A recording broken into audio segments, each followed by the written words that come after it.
नमस्कार, संसद टीवी में आपका स्वागत है। आप देख रहे हैं संसद के दोनों सदनों में आज हुई कार्यवाही पर हमारा विशेष कार्यक्रम सदन दिन भर। आपके साथ मैं हूं दीक्षा कोहली। सबसे पहले नजर संसद में हुई आज की कार्यवाही की सुर्खियों पर। पाकिस्तान में मिसाइल गिरने के मामले पर रक्षा मंत्री राजनाथ सिंह का दोनों सदनों में बयान। कहा, गलती से गिरी मिसाइल, हमारा सिस्टम सुरक्षित और विश्वसनीय।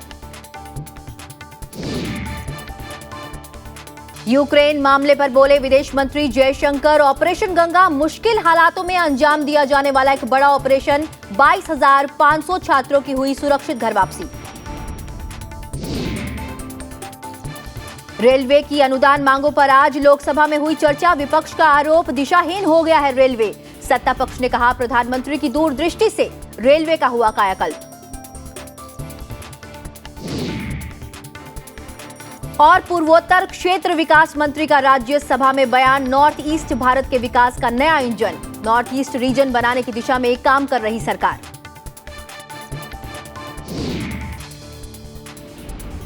और सदन दिन भर में शुरुआत करते हैं लोकसभा की दिन भर की कार्यवाही से।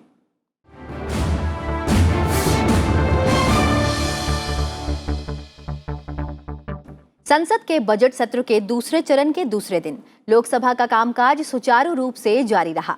रक्षा मंत्री राजनाथ सिंह ने सदन में वक्तव्य दिया कि 9 मार्च को भारत की एक मिसाइल अनजाने में पाकिस्तान में गिरी थी। लोकसभा में केंद्रीय बजट वर्ष 2022-23 के लिए रेल मंत्रालय के नियंत्रणाधीन अनुदानों की मांगों की चर्चा शुरू हुई। प्रश्नकाल के दौरान कृषि और किसान कल्याण, सहकारिता, मत्स्य पालन, पशुपालन और डेयरी, खाद्य प्रसंस्करण उद्योग, भारी उद्योग, गृह, सूचना और प्रसारण, पंचायती राज, ग्रामीण विकास, सामाजिक न्याय और अधिकारिता और युवा कार्यक्रम और खेल मंत्रालय से संबंधित सवाल पूछे गए। वहीं लोक महत्व के अविलंबनीय मुद्दों पर सांसदों ने अपनी बात सदन के सामने रखी।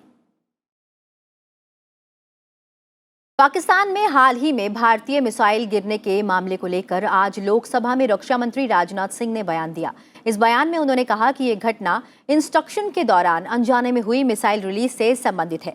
उन्होंने कहा कि मिसाइल यूनिट के रूटीन मॉनिटरिंग और मेंटेनेंस इंस्ट्रक्शन के दौरान शाम 7 बजे एक मिसाइल रिलीज हो गई, जो पाकिस्तान के क्षेत्र में जाकर गिरी। ये घटना खेदजनक है।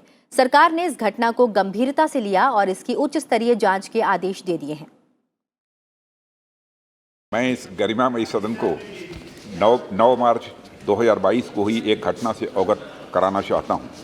यह घटना इंस्पेक्शन के दौरान अनजाने में हुई एक मिसाइल की रिलीज से संबंधित है। मिसाइल यूनिट के रूटीन मेंटेनेंस और इंस्पेक्शन के दौरान शाम को लगभग 7 बजे दुर्घटनावश एक मिसाइल रिलीज हो गई। बाद में ज्ञात हुआ कि यह मिसाइल पाकिस्तान के क्षेत्र में जाकर गिरी। अध्यक्ष महोदय, यह घटना खेदजनक है, परंतु यह राहत की बात है कि इस दुर्घटना से किसी भी प्रकार का कोई नुकसान नहीं हुआ है। मैं सदन को सूचित करना चाहता हूं कि सरकार ने इस घटना को बहुत ही गंभीरतापूर्वक लिया है और इसके लिए एक औपचारिक उच्च स्तरीय जांच का भी आदेश दे दिया है। कथित दुर्घटना का सटीक कारण जांच के बाद ही पता चल पाएगा। मैं यह भी कहना चाहूँगा कि इस घटना के संदर्भ में ऑपरेशंस, मेंटेनेंस तथा इंस्पेक्शन के लिए स्टैंडर्ड ऑपरेटिंग प्रोसीजर्स की भी समीक्षा की जा रही है। हम अपने वेपन सिस्टम की सेफ्टी और सिक्योरिटी को सर्वोच्च प्राथमिकता देते हैं। इस संबंध में यदि किसी भी प्रकार की खामी पाई जाती है तो उसे तुरंत दूर किया जाएगा। अध्यक्ष महोदय, मैं आपके माध्यम से इस सदन को आश्वस्त करना चाहता हूँ कि हमारा मिसाइल सिस्टम अत्यंत सुरक्षित है और भरोसेमंद है। इसके अलावा हमारे सेफ्टी प्रोसीजर्स और प्रोटोकॉल्स उच्च स्तरीय हैं और समय समय पर इनकी समीक्षा भी की जाती है। हमारी आर्म्ड फोर्सेज वेल ट्रेंड एवं डिसिप्लिन्ड हैं और इस प्रकार के सिस्टम को हैंडल करने का अच्छा अनुभव भी रखती हैं। आज लोकसभा में आम बजट में रेल मंत्रालय की अनुदान मांगों पर चर्चा शुरू हुई। मांगों पर चर्चा की शुरुआत करते हुए कांग्रेस के कोडिकुनिल सुरेश ने कहा कि भारतीय रेलवे के आधुनिकीकरण का काम आजादी के बाद से प्रथम रेल मंत्री जॉन मथाई ने शुरू किया था, जो लगातार चलता रहा। ऐसा नहीं है कि रेलवे के आधुनिकीकरण का काम सिर्फ एनडीए की सरकार के समय ही शुरू हुआ। वहीं भारतीय जनता पार्टी की ओर से राज्यवर्धन सिंह राठौड़ ने कहा कि भारतीय रेलवे ने कोविड महामारी के समय 13.5 करोड़ मजदूरों को उनके गंतव्य तक पहुंचाया। 36,000 टन तरल ऑक्सीजन देश भर में पहुंचाकर अपना दायित्व निभाया। The present railway minister, Ashwini Vaishnavi ji clarified in a written reply to the Rajya Sabha that to bridge the gap in capital funding, public-private partnership mode is envisaged to facilitate faster development of network, manufacturing of rolling stocks, and delivery of passenger and freight service. Sir, in simple English, it means that the railway will go into the hands of the private individuals in another name and another term.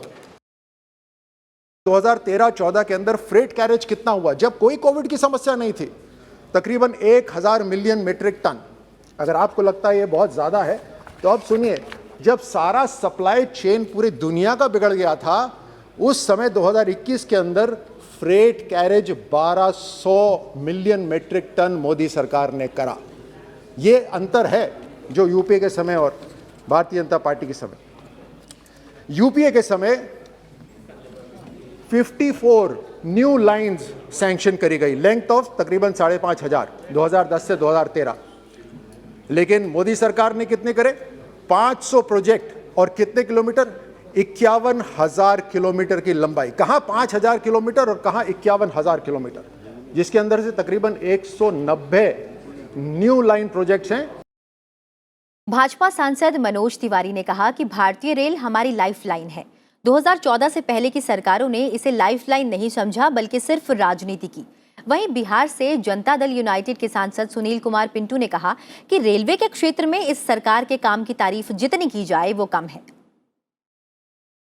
जिस देश में 100% coach bio toilet हो चुके,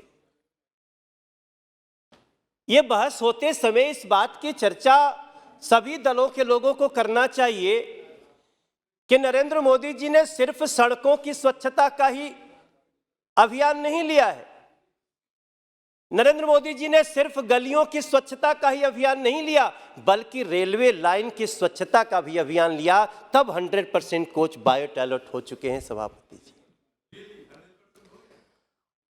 और इसका अर्थ होता है, अगर इसके अर्थ में हम जाते हैं तो इसके पीछे एक सुरक्षा का भाव है। आपके इस अनुदान पे जो आप मांगे रख रहे हैं, जो मांग रहे हैं, वो सही में बहुत कम है। आपको और अधिक दी जाए, ये हम सभी की इच्छा है। उसका मेन मूल आधार ये है कि माननीय प्रधानमंत्री जी और आपकी सोच है, देश के लगभग 90% लोग रेलवे ही सफर करते हैं। पूरी देश को अगर कोई जोड़ता है तो रेलवे ही जोड़ता है। बहुत ऐसी जगह है जहां सड़क अभी नहीं पहुंची है परंतु रेल वहां पहुंचा। मैं माननीय मंत्री जी आपसे बतलाना चाहता हूं, मेरे सीतामढ़ी, जो मैं सीता जी की जन्मस्थली से आता हूं, हमारा एक ब्लॉक बैरगनिया, आजादी के 65 साल तक वहां रोड नहीं था, वहां रेल ही जाती थी।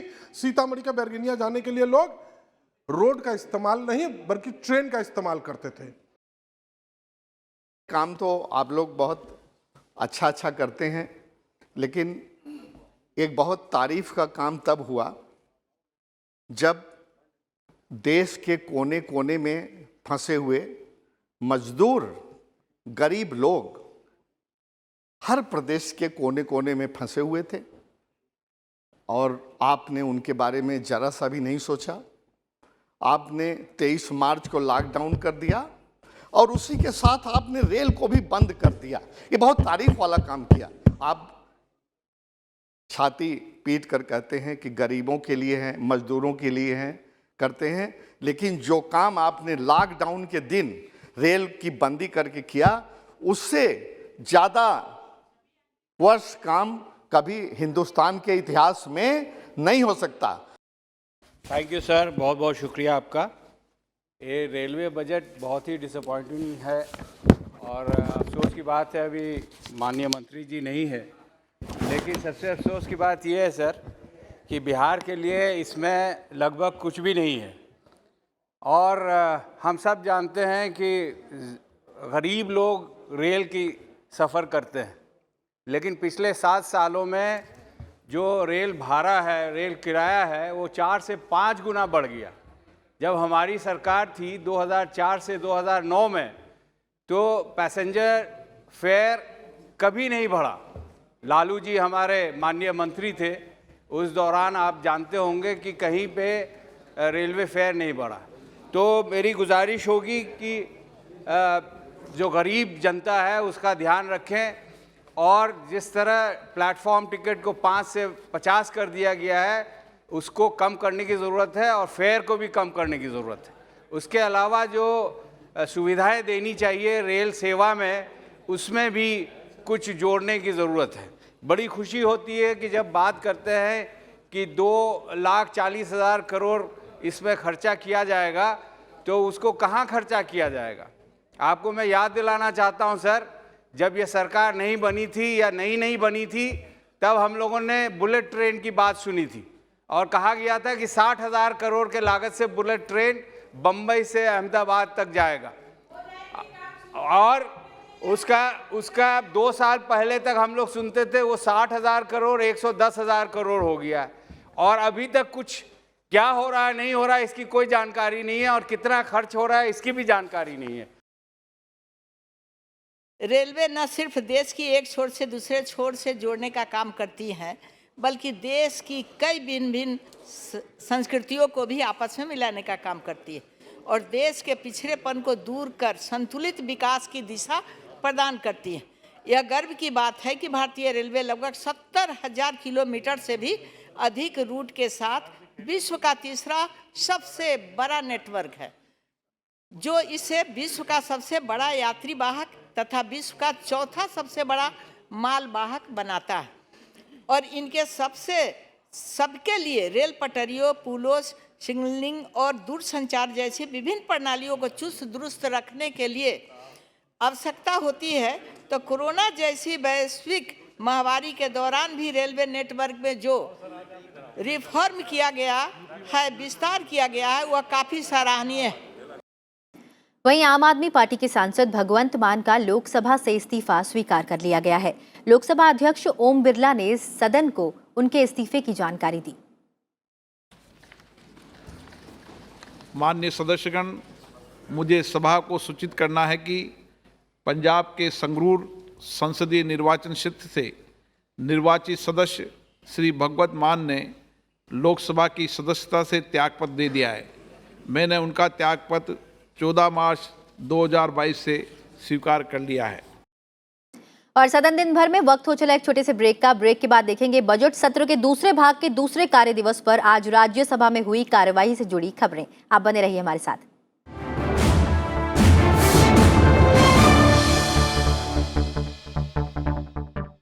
ब्रेक के बाद स्वागत है आप सभी का। सदन दिन भर में अब एक नजर आज दिन भर की राज्यसभा की कार्यवाही पर।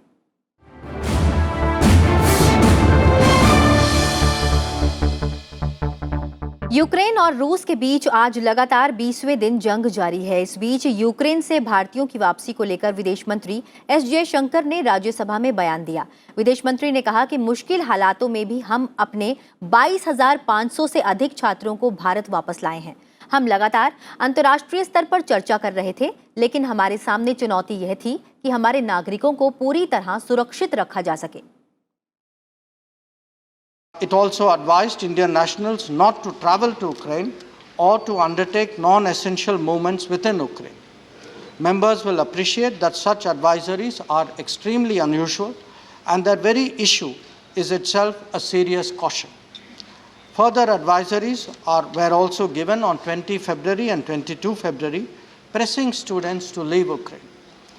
Air bubble restrictions then in force were immediately lifted in consultation with the Ukrainian side to increase the number of direct flights.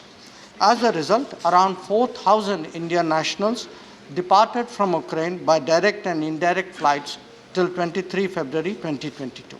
The strategy for evacuation was to take out Indian nationals from western neighboring countries of Ukraine, that were Poland, Slovak Republic, Hungary, Romania, and Moldova. This was necessitated due to the closure of Ukrainian airspace on 24 February.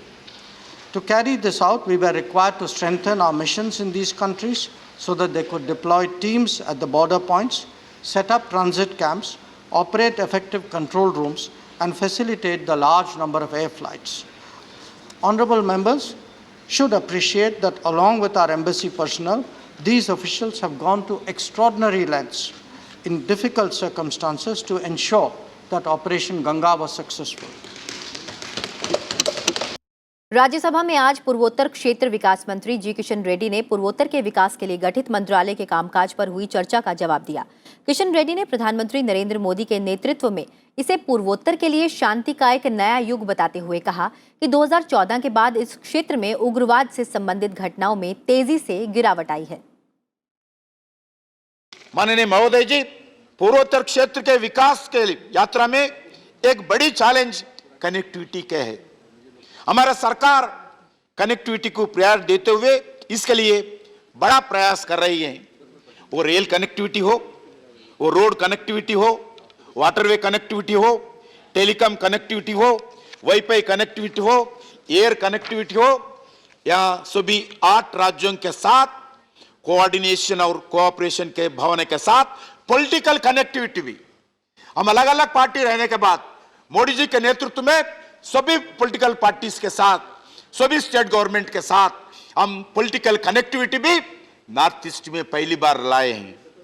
और last but one, at least people to people emotionally connectivity, प्रधानमंत्री जी के शब्दों में कहे तो आज north east में connectivity और इंटीग्रेशन के लेकर new north east region, new India जैसी नया इतिहास हमारा सरकार का प्रयास है। नॉर्थ ईस्ट रोड वर्क में सुधार के लिए बड़े पैमाने पर प्रयास की जा रही है। 2014-15 में नॉर्थ ईस्ट में नेशनल हाईवेज का लेंथ लगभग 10,905 किलोमीटर्स थी, आज बढ़कर 13,710 किलोमीटर्स हो गई है। मैं आज नॉर्थ ईस्ट में नेशनल हाईवेज के लिए इन्वेस्टमेंट्स, जो नया रोड्स, आज देश जैसा नेशनल हाईवेज बढ़ रहे, वही संख्या में नॉर्थ ईस्ट में भी नेशनल हाईवेज को कंस्ट्रक्शन करने के लिए भारत सरकार प्रयास कर रहे। मंगलवार को राज्यसभा में शून्यकाल के दौरान सार्वजनिक महत्व के कई मुद्दे उठाए गए। कांग्रेस सदस्य शक्ति सिंह गोहिल ने गोकुलपुरी में लगी आग का जिक्र करते हुए दिल्ली की मलिन बस्तियों में उचित ढांचागत व्यवस्था करने की आवश्यकता पर बल दिया।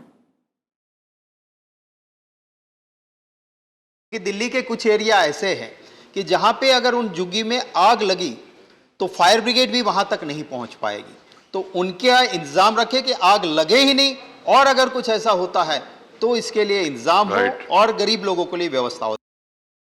तमिलनाडु के मछुआरों पर श्रीलंकाई नौसेना द्वारा लगातार हमलों का समाधान खोजने की मांग उठाई गई। For the past 38 years, our fishermen from Tamil Nadu are attacked repeatedly by the Sri Lankan Navy. Their boats are destroyed. They are killed in the sea itself. And what happened when there was a cricket match between India and Sri Lanka, in the sea itself, they warned the fishermen, of our fishermen, if we lose the match this time, nobody will go home alive. You will be killed. The same happened. They lost the match. We won the match. The next day, the 4 fishermen were cut to pieces and their bodies were floating in the seas. I went to every house of the village and the women were weeping and crying. This is going on for the past 40 years. वहीं भाजपा सांसद सुशील मोदी ने 50,000 करोड़ रुपए की bank धोखाधड़ी के मामले की जांच की मांग की। बैंक फ्रॉड के 100 से ज़्यादा केसेस पेंडिंग है for the consent with the different state governments amounting to ₹50,000 crore. और ये चीटिंग, फॉर्जरी, मिस अप्रोप्रिएशन और बैंक फ्रॉड के जो केसेस हैं और राज्य सरकारें इसके इन्वेस्टिगेशन की अनुमति नहीं प्रदान कर रही हैं। सदन में अपनी बात रखते हुए भाजपा सांसद अजय सिंह ने खास दवा के उपयोग पर प्रतिबंध या उसके नियमन की आवश्यकता को रेखांकित किया। कोरेक्स खांसी की दवा है, लेकिन इसका उपयोग खांसी से ज़्यादा नशे के लिए किया जा रहा है। इसी तरह आयोडेक्स है, आयोडेक्स को भी ब्रेड में लगाकर हमारी युवा पीढ़ी इसका सेवन कर रही है और इसके माध्यम से उनके शरीर पर भी विपरीत असर पड़ रहा है। इसलिए मैं आपके माध्यम से सदन का और सरकार का ध्यान इस ओर आकृष्ट करना चाहता हूं कि इन दोनों ही उत्पादों पर सरकार या तो प्रतिबंध लगाए। राज्यसभा में आज प्रश्नकाल के दौरान एक पूरक प्रश्न पूछते हुए राष्ट्रवादी कांग्रेस पार्टी की सदस्य वंदना चौहान ने महाराष्ट्र सहित गैर भाजपा शासित राज्यों के लिए धन आवंटन में केंद्र सरकार पर कोताही बरतने का आरोप लगाया।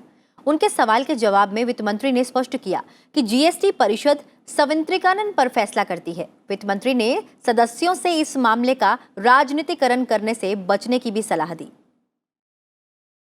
State of Maharashtra generates the highest revenue to the kitty of our country. However, in this table which has been appended as annexure to the reply, we see that the maximum figure which seeks compensation yet to be released is for the state of Maharashtra, which is a whopping 11,563 crores. It's very well to point out that Maharashtra has a very big amount due.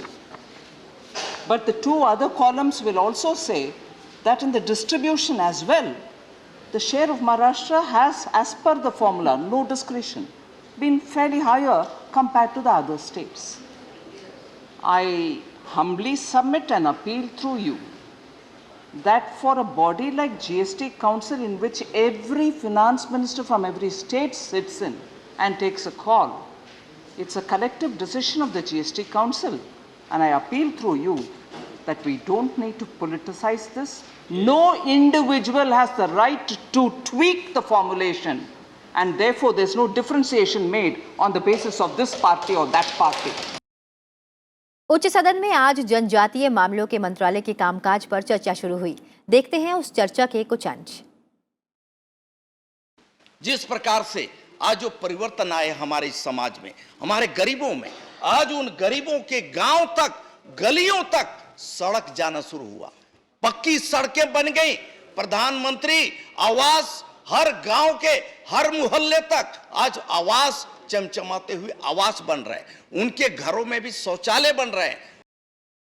तो railway line के अंदर जो भी project sanction हुआ है, काम चल रहा है, लेकिन समय सीमा पे वो काम खत्म नहीं होता है। अभी गुजरात के अंदर मध्य प्रदेश गुजरात की सरहद दोनों जोड़ने के लिए रेलवे लाइन चालू है, 2012 में उसको पूरा करना था। ये गरीब आदिवासी लोग मजदूर वहाँ पर मजदूरी के लिए पलायन होते हैं, माइग्रेशन होता है, तो उसको रोकने के लिए अगर तो उसको थोड़ा सरल मुसाफरी करने के लिए, उनको कम भाड़ा में मुसाफरी करने के लिए रेलवे का जो प्रोजेक्ट चलता है उसके अंदर भी थोड़ा ज़्यादा फंड दे के रेलवे प्रोजेक्ट का काम जल्दी खत्म करे। Only half of the total allocated special central assistance to tribal sub-scheme was utilized in 2021. For the year 21-22, the allocated amount was rupees 1,350 crores, of which just rupees, a paltry sum of only 4 crores had been utilized till January. All these resources of the hills, mountains, land, water and forest belong to the Adivasis, and they used to survive in coexistence with nature. Their self-sufficiency was dependent on these resources. Now all these are under the control of the government and the private owners. और सदन दिन भर में फिलहाल इतना ही। दीजिए इजाजत और देखते रहिए संसद टीवी। नमस्कार।